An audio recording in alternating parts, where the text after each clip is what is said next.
Assalamualaikum warahmatullahi wabarakatuh.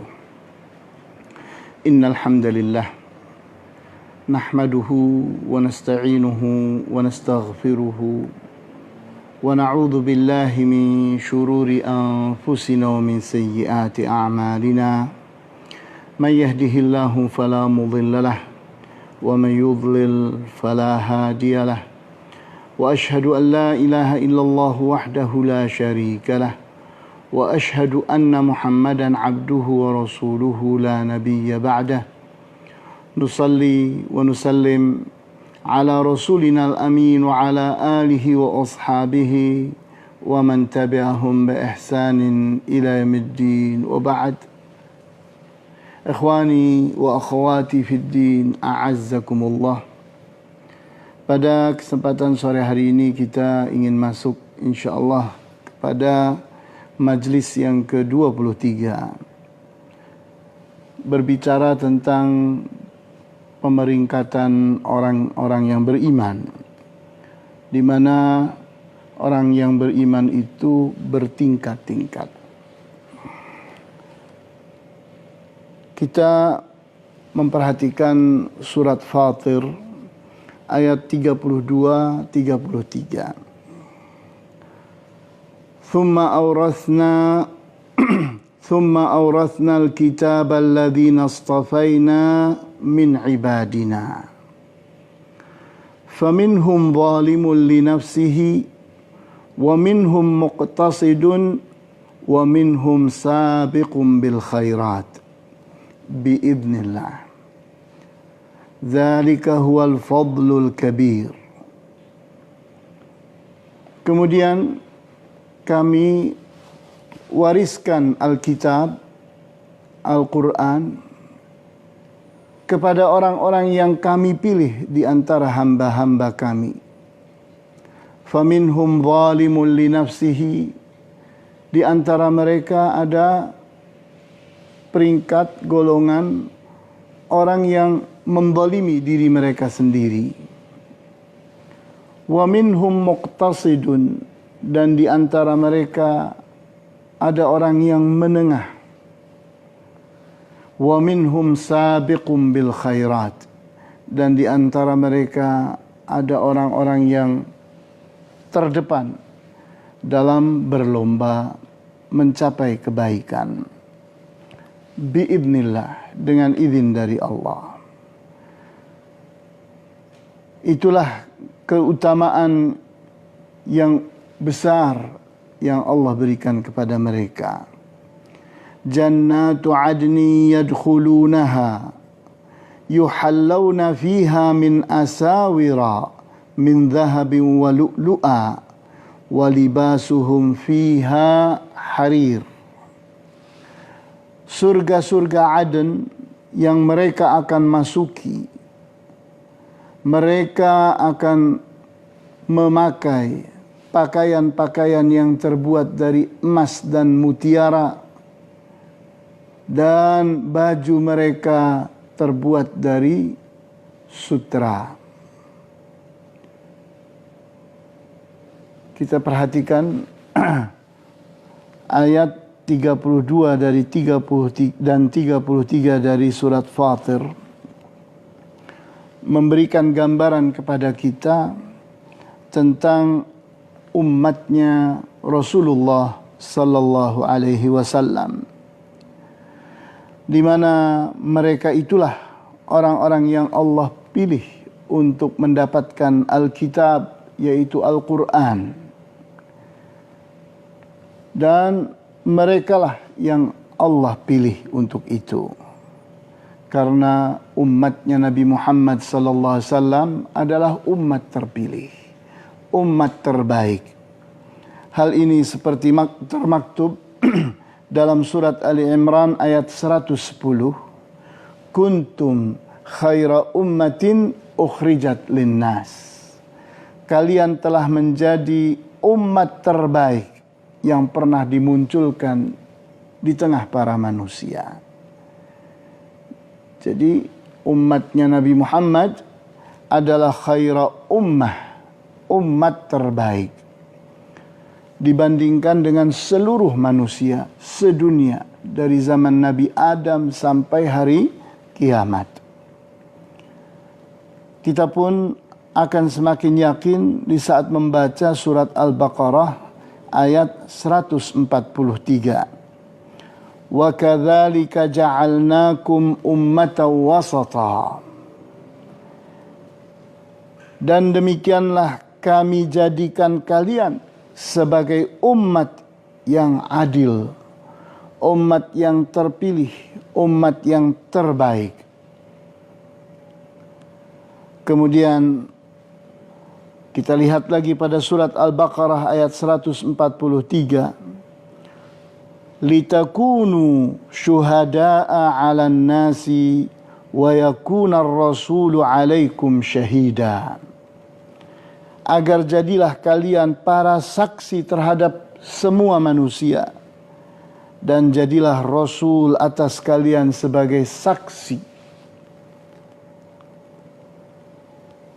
Ayat ini menunjukkan bagaimana keutamaan umatnya Nabi Muhammad sallallahu alaihi wasallam, di mana Allah telah memilih mereka, di mana umatnya Nabi Muhammad sallallahu alaihi wasallam memiliki sifat-sifat berupa keimanan kepada Allah dan Rasul-Nya, orang-orang yang beramal saleh, orang-orang yang meninggalkan amalan-amalan yang diharamkan, sehingga ini adalah ciri khas yang ada pada mereka,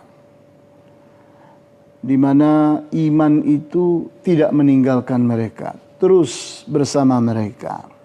Amal saleh terus bersama mereka. Kemudian kemampuan meninggalkan perkara yang haram pun menjadi kemampuan mereka.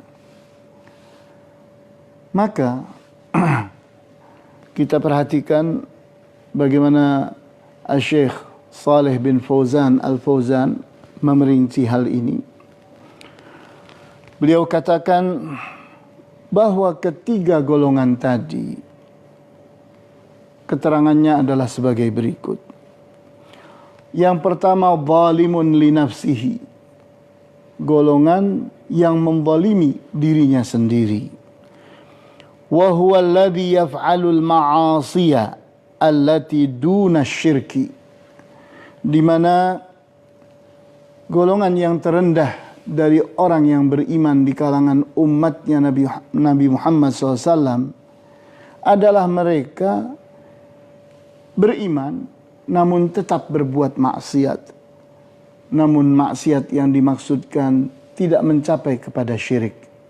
Karena di saat mereka melakukan syirik, keluarlah dari iman. Kemudian golongan yang kedua, wa muqtasid, orang yang pertengahan, wa huwa alladhi ya'ti bil wajibat wa yatrukul muharramat wa qad yaf'alu ba'dal makruhat wa yatruku ba'dal mustahabbat. Golongan yang pertengahan adalah orang-orang yang melakukan kewajiban-kewajiban, meninggalkan apa-apa yang diharamkan, akan tetapi masih melakukan apa-apa yang makruh, apa yang dibenci, dan masih meninggalkan apa-apa yang disunnahkan. Jadi kita lihat bedanya dengan yang pertama, yang zalimun li nafsihi, mereka itu beriman namun masih berbuat maksiat. Artinya hal yang diperintahkan masih dilanggar, hal yang dilarang pun masih dilakukan. Namun perbuatan mereka tidak sampai mengeluarkan mereka dari iman. Kalau perbuatan mereka sudah sampai kepada kekafiran dan syirik, keluarlah dari iman. Namun golongan yang kedua, mereka mampu melakukan hal-hal yang diwajibkan dan meninggalkan apa-apa yang diharamkan. Mereka punya kemampuan itu. Namun dalam hal-hal yang makruh, mereka masih melakukannya. dalam hal-hal yang disunnahkan masih mereka meninggalkannya. Jadi wilayah yang kedua adalah pada wilayah kewajiban dan apa-apa yang diharamkan itu dilaksanakan dengan baik dan benar. Kemudian wa minhum sabiqum bil khairat. Golongan yang ketiga adalah golongan yang para pendahulu, orang-orang yang terdepan dalam hal kebaikan. Inilah golongan yang tertinggi. Hal ini seperti termaktub pada surat Al-Waqi'ah ayat 10 sampai dengan 12. Was-sabiquna as-sabiqun. Mereka adalah para pendahulu. Ulaikal muqarrabun. Merekalah orang-orang yang dekat dengan Allah. Fi jannatin na'im. Mereka akan tinggal di surga-surga an-na'im. Dijelaskan oleh Syekh Saleh Al-Fauzan, was-sabiqu bil khairat huwa alladhi yaf'alu al-wajibat wal mustahabbat wa yatruku al-muharramat wal makruhat wa ba'd al-mubahat min babil ihtiyat. Hadha huwa as-sabiqu bil khairat. Orang yang disebut dengan as-sabiqu bil khairat, orang-orang yang menjadi para pendahulu, orang yang terdepan dalam berbuat khairat, kebaikan-kebaikan, tergambar mereka itu mampu melakukan hal-hal yang wajib dan hal-hal yang sunnah, yang mustahabbah. Wajib dan sunnah mereka lakukan. Dan mereka meninggalkan apa-apa yang diharamkan dan dimakruhkan. Jadi yang haram mereka tinggalkan. Yang makruh pun mereka tinggalkan. Sebahagian dari perkara yang mubah pun mereka tinggalkan karena kehati-hatian. Tidak ingin terjebak dalam kesalahan. Mereka ragu. Ini halal atau tidak. Benar atau salah. Baik atau buruk. Ragu-ragu maka ditinggalkan. Untuk selamat dari kesalahan. Nah, inilah kelompok orang-orang beriman yang tertinggi peringkatnya. Sehingga dari pelajaran ini bahwa ketiga-tiganya akan masuk ke dalam surga. Di mana orang-orang yang as-sabiquna bil khairat, para pendahulu atau orang-orang yang terdepan dalam hal kebaikan, mereka akan masuk ke dalam surga bighairi hisab, tanpa dihitung, tanpa ada perhitungan terhadap mereka. Adapun orang-orang yang muqtasid, yang pertengahan, mereka itu tetap akan dihisab, tapi hisabai yasira, dengan perhitungan yang ringan. Jadi golongan yang pertama masuk surga tanpa dihisab, tanpa diperhitungkan. Golongan yang kedua masih diperhitungkan, tapi dengan perhitungan yang ringan. Adapun orang yang zalim terhadap dirinya, mereka itu masih dihisab dan akan terjadi pertanyaan-pertanyaan. Sehingga mereka itu tergantung kepada Allah. Kalau Allah menghendaki untuk diampuni, diampuni. Kalau Allah menghendaki untuk diazab, maka diazab. Namun berikutnya, setelah selesai dari azab itu, mereka pun akan masuk ke dalam surga. Jadi kita lihat di sini, ini peringkat itu perlakuannya dibedakan saat masuk ke dalam surga seperti itu. As-sabiqu bil khairat, langsung masuk surga tanpa hisab. Al-muqtasid, mereka akan mengalami hisab, tapi hisab yang ringan. Tidak ada pertanyaan-pertanyaan yang memberatkan. Kemudian Yang ketiga adalah zalimun li nafsihi, orang yang membolimi dirinya sendiri. Mereka akan masuk surga, tapi harus melewati proses, yaitu akan mengalami perhitungan dan pertanyaan.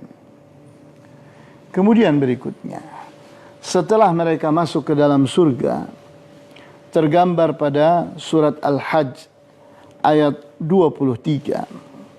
Yuhallawna fiha min asawira min dhahabin wa lu'lu'a wa libasuhum fiha harir.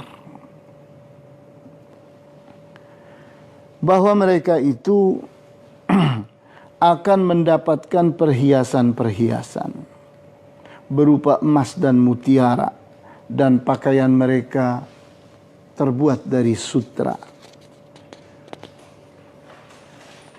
Kita lihat bahwa apa yang di dunia ini haram untuk orang-orang yang beriman, di surga justru akan menjadi perhiasan, akan menjadi pakaian bagi orang-orang yang beriman. Kita perhatikan hadis yang sahih diriwayatkan oleh Al-Bukhari dan Muslim. La tashrabu bi aniyati dhahabi wal fiddati wa la ta'kulu fi sihafiha fa innaha lahum fid dunya wa lakum fil akhirah.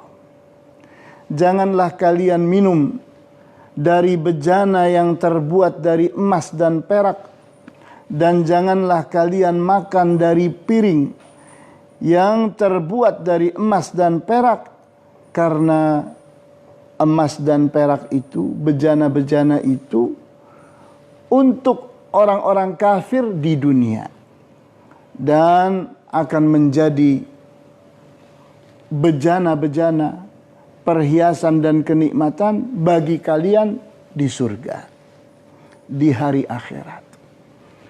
Jadi jelas sekali bahwa Rasulullah SAW menggambarkan kepada kita betapa ujian ini.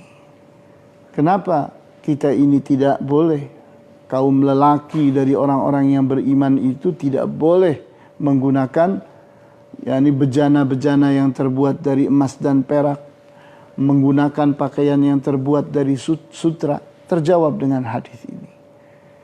Karena itu bukan jatahnya orang-orang yang beriman di dunia. Nanti akan menjadi jatah orang yang beriman di surga. Dan itu jatahnya orang kafir di dunia. Namun di akhirat nanti tidak akan mereka mendapatkannya. Kemudian gambaran yang lainnya kita dapatkan pada surat Az-Zukhruf ayat 71. Yutafu alaihim bisihafim min dhahabin wa akwab.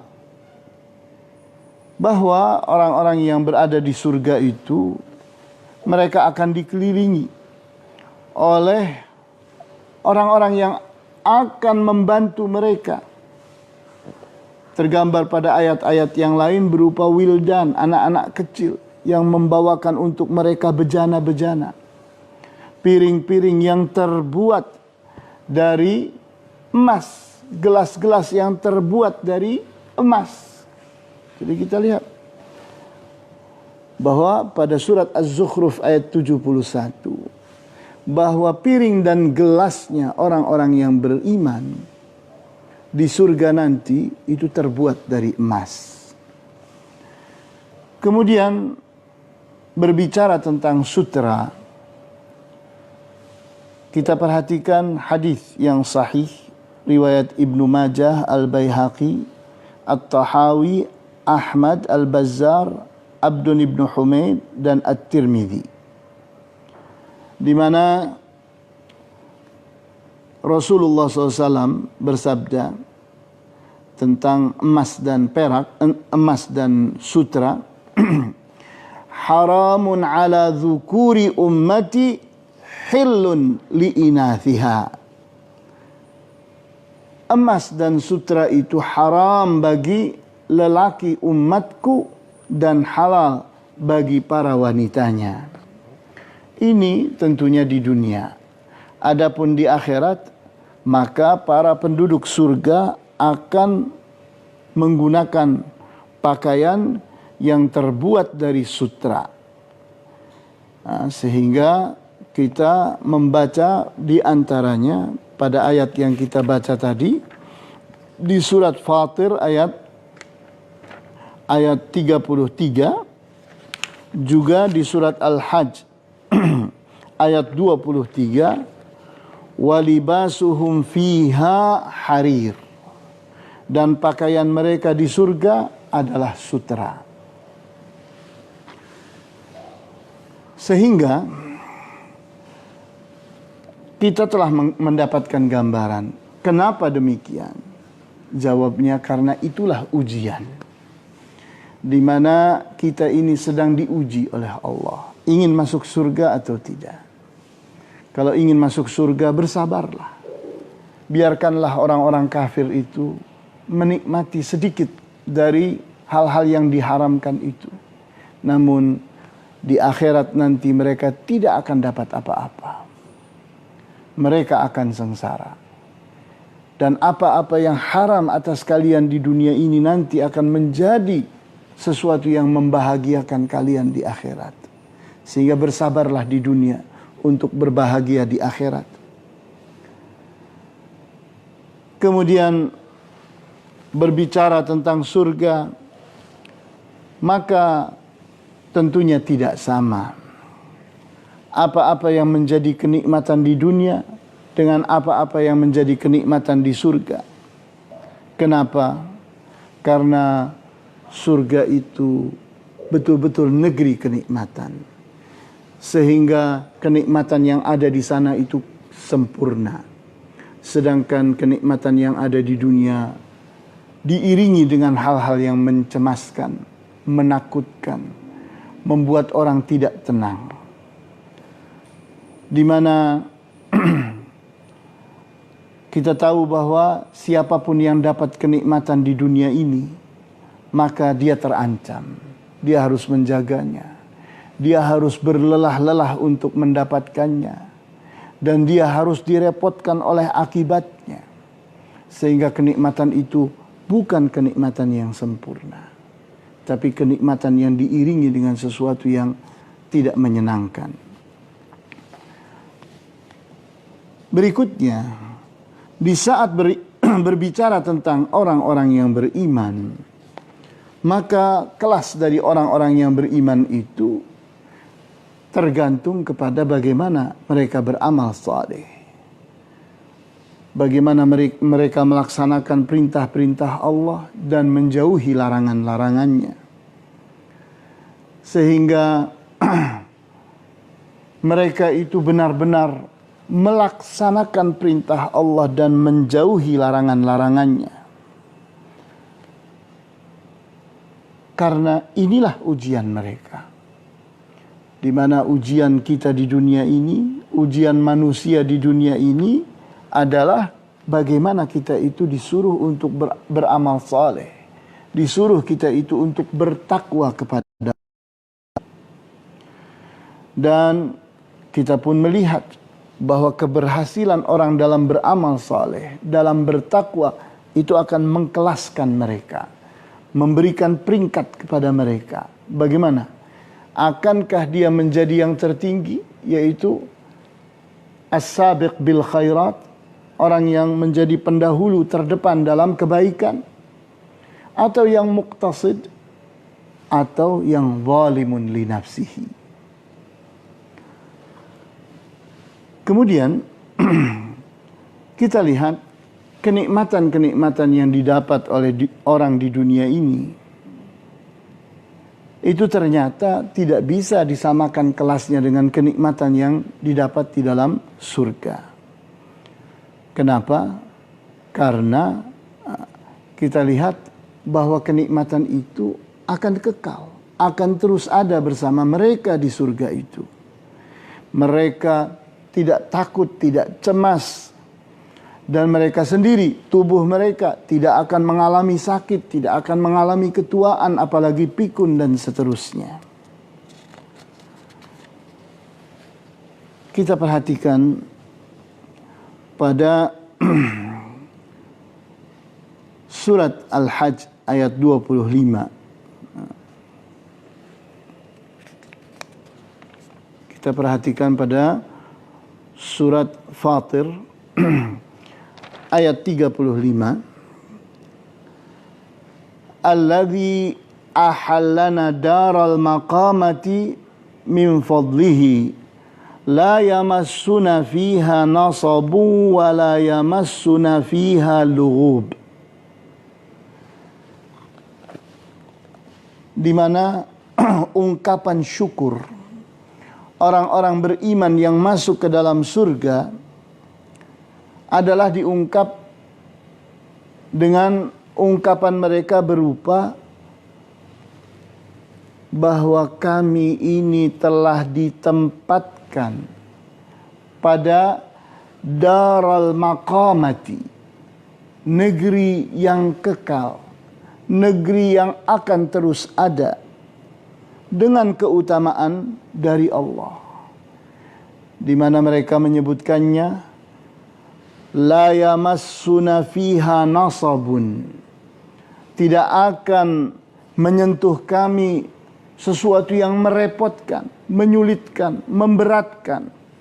Wala yamassuna fiha lughub, dan tidak akan menyentuh kami di surga kelelahan, sesuatu yang membuat orang itu mengalami kesulitan setelah dia berusaha. Jadi usahanya tidak merepotkan, dan setelah usaha pun mereka tidak mengalami kelelahan. Kemudian kita membaca pada surat Al-Insan ayat 13 sampai dengan 16.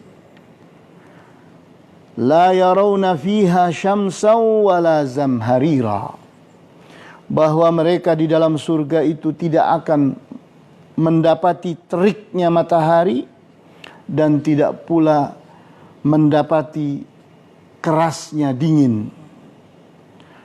Wadaniyatan alaihim dhilaluha wa dhullilat qutufuha tadlila, dan mereka akan mendapati pohon-pohon yang ada di surga itu begitu rendahnya sehingga mereka mudah untuk memetik buah-buahan yang mereka kehendaki dan tidak memerlukan mereka untuk sulit, repot, lelah untuk mendapatkan itu semua.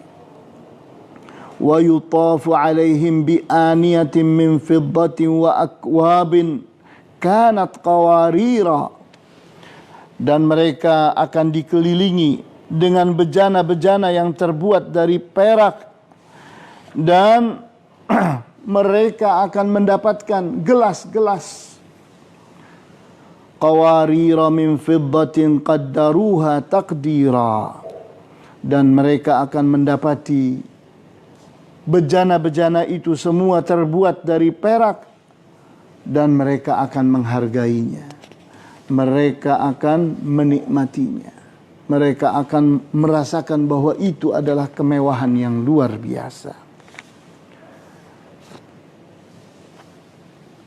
Kita lihat bahwa berbicara tentang kenikmatan yang didapat oleh manusia di dunia, maka apapun kenikmatan yang didapati oleh manusia di dunia ini, entah berupa harta dan benda, entah berupa kelezatan-kelezatan, dan berbagai macam perhiasan-perhiasan, maka ingat bahwa kenikmatan itu tidak aman.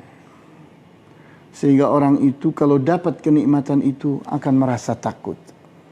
Takut yang akan menyertainya selama kenikmatan itu ada pada mereka. Sehingga mereka itu harus menjaganya, harus merawatnya dari kerusakan, dari pencuri dan seterusnya. Kemudian mereka pun di saat mendapatkan kenikmatan itu belum tentu mereka dalam keadaan sehat dan kuat, sehingga terus mereka itu terancam oleh penyakit-penyakit, oleh adanya musuh, adanya orang-orang yang tidak suka kepada mereka. Begitu pula setiap orang akan menjalani umur, sehingga di antara umur mereka akan mengalami ketuaan, mereka akan mengalami pikun. Ini semua apa-apa yang menyertai kenikmatan-kenikmatan yang ada di dunia ini, sehingga sulit mereka itu mendapatkan ketenangan dan ketentraman, di mana mereka itu di dunia ini takut kehilangan, takut kerugian, takut kegagalan, takut mendapati apa-apa yang membuat mereka kecewa. Mereka akan mengalami kelelahan yang selalu mengiringi harta dan benda mereka. Mereka harus menjaganya dan takut kehilangan kalau tidak dijaga. Maka inilah dunia. Sehingga kenikmatan, harta benda, kelezatan, kemewahan, kemuliaan, kekuasaan yang didapat oleh manusia di dunia ternyata tidak melahirkan ketenangan dan ketentraman. Ini bedanya. Bahwa kenikmatan yang ada di surga itu benar-benar membuat orang itu tenang tentram, tidak terancam oleh apapun, oleh siapapun, sehingga mereka itu benar-benar mendapatkan puncak kenikmatan, kenikmatan yang sempurna. Kita tutup dengan ayat Al-Quran pada surat Al-Hajj ayat 35. La yamassuna nasabun wa la yamassuna fiha lughub. Tidaklah kami itu disentuh oleh kerepotan, kesulitan, dan kami pun tidak disentuh di surga dengan kelelahan. Ini menggambarkan betapa nikmatnya mereka di dalam surga, sehingga mereka itu benar-benar ada pada kenikmatan yang sempurna. Inilah yang bisa dibahas pada kesempatan sore hari ini. Wallahu ta'ala a'lamu bis-shawab. Walhamdulillahi rabbil alamin. Wa sallallahu ala ashrafil anbiya'i wal mursalin wa ala alihi wa ashabihi ajma'in. Subhanakallahumma wa bihamdika ashhadu an la ilaha illa anta astaghfiruka wa atubu ilaik. Wassalamu alaikum warahmatullahi wabarakatuh.